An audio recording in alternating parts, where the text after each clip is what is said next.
इथे तुम्ही या शंकरपाळीचा आवाज ऐकला असेल. अतिशय कुरकुरीत अशी ही शंकरपाळी तयार होते आणि दिसायला देखील तितकीच आकर्षक दिसते.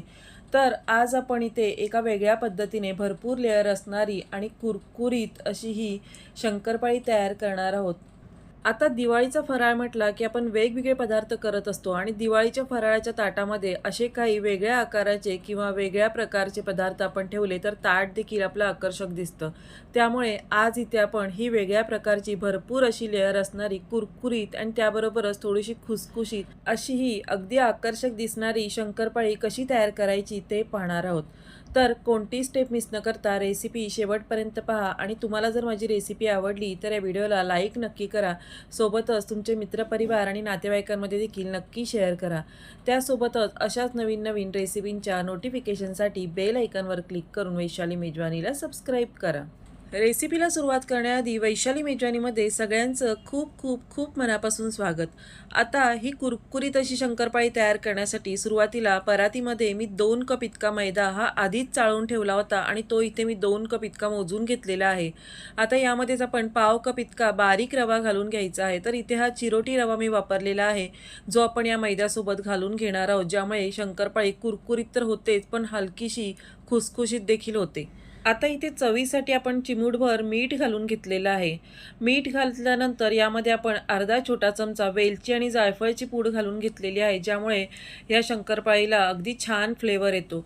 इथे मी हे कपाचं प्रमाण वापरलेलं आहे. तुम्ही घरातील कोणतीही एखादी वाटी वापरू शकता. इथे तुम्हाला वजनी प्रमाण वगैरे घ्यायची देखील काही गरज नाही. तर कोणत्याही वाटीने तुम्ही हे प्रमाण मोजून घेऊ शकता. आणि जर तुम्हाला वजनी प्रमाण देखील हवं असेल तर त्याची लिस्ट तुम्हाला डिस्क्रिप्शनमध्ये मी दिलेली आहे. तिथे जाऊन देखील तुम्ही पाहू शकता. आता हे सगळे जिन्नस घातल्यानंतर आपण हाताने एकदा मिक्स करून घेतलेले आहेत आणि यामध्ये आपण थोडासा फूड कलर घालून घेणार आहोत. तर इथे मी हा थोडासा लाल कलर घालून घेतलेला आहे, ज्याचा रंग आपण शंकरपाळीचं पीठ तयार केल्यानंतर थोडासा गुलाबी रंगावर तयार होतो. तर याऐवजी तुम्ही हळद देखील वापरू शकता, ज्यामुळे ही शंकरपाळी तुमची पिवळसर रंगाची तयार होईल किंवा यामध्ये तुम्ही केसरचं पाणी देखील वापरू शकता. आता अशा प्रकारे कलर घालून आपण हे सगळे जिन्नस मिक्स करून घेतलेले आहेत. आता या पिठामध्येच आपल्याला मोहन घालायचं आहे. तर इथे आपण तुपाचं मोहन न घालता तेलाचं मोहन घालणार आहोत, ज्यामुळे ही शंकरपाळी कुरकुरीत तयार होते. तर पोहे खायच्या चमच्यानी आपण 4 चमचे इतकं तेल या भांड्यामध्ये मोजून घेतलेलं आहे आणि हे तेल आपल्याला अगदी कडकडीत गरम करून घ्यायचं आहे. इथे तुम्ही तेलाचं प्रमाण 1 ते 2 चमचे जास्त वाढवू शकता. फक्त 5 ते 6 चमच्याच्या जास्त यामध्ये तेल घालायचं नाही. तर मी इथे कमीत कमी 4 चमचे घेतलेले आहे. तुम्ही जास्तीत जास्त 6 चमचे तेल यामध्ये वापरू शकता.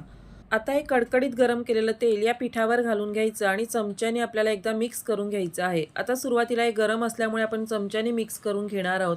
आता चमच्याने मिक्स करून घेतलं की हे तेल परत आपण हाताने या पिठामध्ये व्यवस्थित मिक्स करून घ्यायचं आहे आणि याची मूठ वळली गेली पाहिजे. आता तेल छान मिक्स झालंय हे पाहण्यासाठी अशा पद्धतीने आपण मूठ बांधून बघायची आहे आणि इथे तुम्ही बघू शकता छान असं तेल या पिठाला सगळीकडे लागलेलं आहे. यामध्येच आता आपल्याला पिठी साखर घालून घ्यायची आहे. तर पाव कपापेक्षा थोडीशी जास्त पिठी साखर मी यामध्ये घालून घेतलेली आहे. तर यामध्ये पिठी साखरेचं प्रमाण किंवा साखरेचं प्रमाण तुम्ही कमी जास्त करू शकता. थोडंफार यामध्ये कमी जास्त करून आपण पिठी साखर यामध्ये घालून घ्यायची आहे. आता हे पीठ मळण्यासाठी आपल्याला पाण्याचा वापर न करता दुधाचा वापर करायचा आहे. तर जवळजवळ 1 कप इतकं दूध हे पीठ मळण्यासाठी आपल्याला वापरायचं आहे. आता यामध्ये रवा घातल्यामुळे पीठ नंतर थोडंसं घट्ट होतं, त्यामुळे सुरुवातीला हलकंसं सैलसर पीठ आपल्याला मळून घ्यायचं आहे. आता इथे जरी आपल्याला 1 कप दूध लागणार असेल तरी आपल्याला ते एकदम न घालता थोडं थोडं घालून याचा अशा प्रकारे गोळा तयार करून घ्यायचा आहे. तर इथे तुम्ही बघू शकता छान असं आपलं पीठ मळलं गेलेलं आहे आणि इतपत आपल्याला ते मऊ तयार करायचं आहे. त्यानंतर यावर झाकण ठेवायचं आणि आपल्याला अर्धा तास तरी मुरण्यासाठी ठेवायचं आहे. आता इथे एका वाटीमध्ये 2 चमचे इतकं कॉर्नफ्लॉवर घ्यायचं आहे. तर पोहे खायच्या चमच्यानेच मी इथे 2 चमचे इतकं कॉर्नफ्लॉवर घेतलेलं आहे. यामध्ये आता 2 चमचे इतकं आपल्याला साजूक तूप घालून घ्यायचं आहे आणि याचा आपल्याला साठा तयार करून घ्यायचा आहे. तर अशा प्रकारे मिक्स करून करून थोडंसं क्रीमी टेक्स्चर येईपर्यंत आपल्याला याचा साठा तयार करून घ्यायचा आहे. आता इथे तुम्ही बघू शकता या पद्धतीने क्रीमी टेक्स्चर आलं की आपला हा साठा तयार झालेला आहे. त्यानंतर आपण जे पीठ झाकून ठेवलं होतं ते परत एकदा मळून घ्यायचं आहे. तर इथे तुम्ही बघू शकता छान असं पीठ आपलं मुरलेलं आहे. आता यामध्ये रवा असल्यामुळे रवा एकजीव होईपर्यंत आपल्याला हे पीठ छान असं मुरवून घ्यायचं आहे. आता 1 ते 2 मिनिटं परत आपल्याला हाताला थोडंसं तेल लावायचं आणि या पद्धतीने मळून घ्यायचं आहे. हे पीठ रवा असल्यामुळे थोडंसं नंतर घट्टसर होतं. त्यामुळे आपण परत एकदा एकसारखं करून घ्यायचं आणि याचे आपल्याला छोटे-छोटे गोळे तयार करून घ्यायचे आहेत.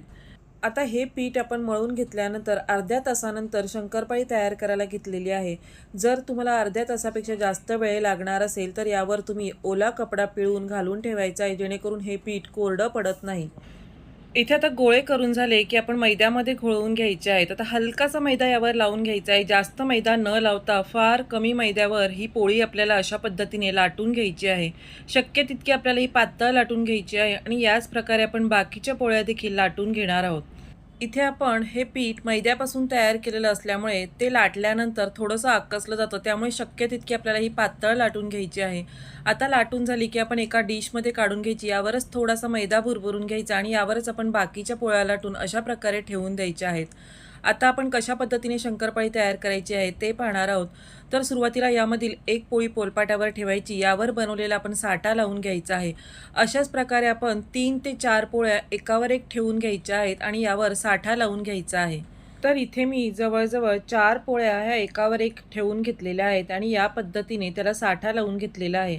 आता या पोळ्या एकावर एक ठेवून घेतल्या की आपण याला लाटून घ्यायचं आहे. तर शक्य तितक्या आपल्याला त्या पातळ लाटून घ्यायच्या आहेत. इथे जितका मोठा पोलपाट आहे तितक्या पोलपाटा एवढी मी ही पोळी लाटून घेणार आहे. आता सुरुवातीला वरची आणि खालची पोळी आपल्याला अगदी बरोबर करून घ्यायची आहे आणि मग एकसारखी ही पातळ अशी लाटून घ्यायची आहे. या पद्धतीने आता लाटून घेतलं की याच्या कडा आपल्याला कापून याचा आपल्याला चौकोनी आकार तयार करायचा आहे. तर इथे मी सुरीने या प्रकारे याच्या कडा कापून घेतलेल्या आहेत आणि याचा चौकोनी असा आकार तयार करून घेतलेला आहे. तुम्ही एखादा पिझ्झा कटर देखील वापरू शकता आणि त्याने याचे चौकोनी असे तुकडे करून घेऊ शकता. आता चौकोनी मोठा तुकडा तयार झाला की यामधीलच आपण छोटे छोटे तुकडे करून घ्यायचे आहेत. अशा प्रकारे एकसारखे आपण हे तुकडे तयार करून घेतलेले आहेत. आता आपण याला कट करून घ्यायचं आहे. तर कशा पद्धतीने कट करायचं आहे ते देखील आपण पाहणार आहोत. आता हे तयार केलेले चौकोनी तुकडे आपण ताटामध्ये काढून ठेवूया आणि हे आपल्याला झाकून ठेवायचे आहे, जेणेकरून हे कोरडे पडणार नाहीत. आता इथे आपण सुरी घ्यायची आहे आणि सुरीने या प्रकारे कोपऱ्या-कोपऱ्याने याला कट करून घ्यायचं आहे. तर इथे दाखवत असल्याप्रमाणे याला कट करून घ्यायचं आहे, जेणेकरून याची छान अशी डिझाईन तयार होते आणि ही शंकरपाळी तेलात घातल्यानंतर त्याचे छान लेयर देखील दिसायला लागतात. आता हे तयार लेयर आपल्याला तेलात घातल्यानंतर सुटू नये म्हणून आपल्याला टूथपिक घ्यायची आणि मधल्या साईडला अशा प्रकारे होल करून घ्यायचा आहे. तर सुरुवातीला टूथपिक आपण थोडीशी पाण्यात बुडवून घ्यायची, जेणेकरून मधला भाग हा चिटकला जातो आणि हे डिझाईन देखील आपल्याला अगदी सुंदर दिसायला लागते. तर इथे तुम्ही बघू शकता छान असे लेयर याचे दिसत आहे आणि याचे तळल्यानंतर ते लेयर आणखीन खुलून दिसायला लागतात.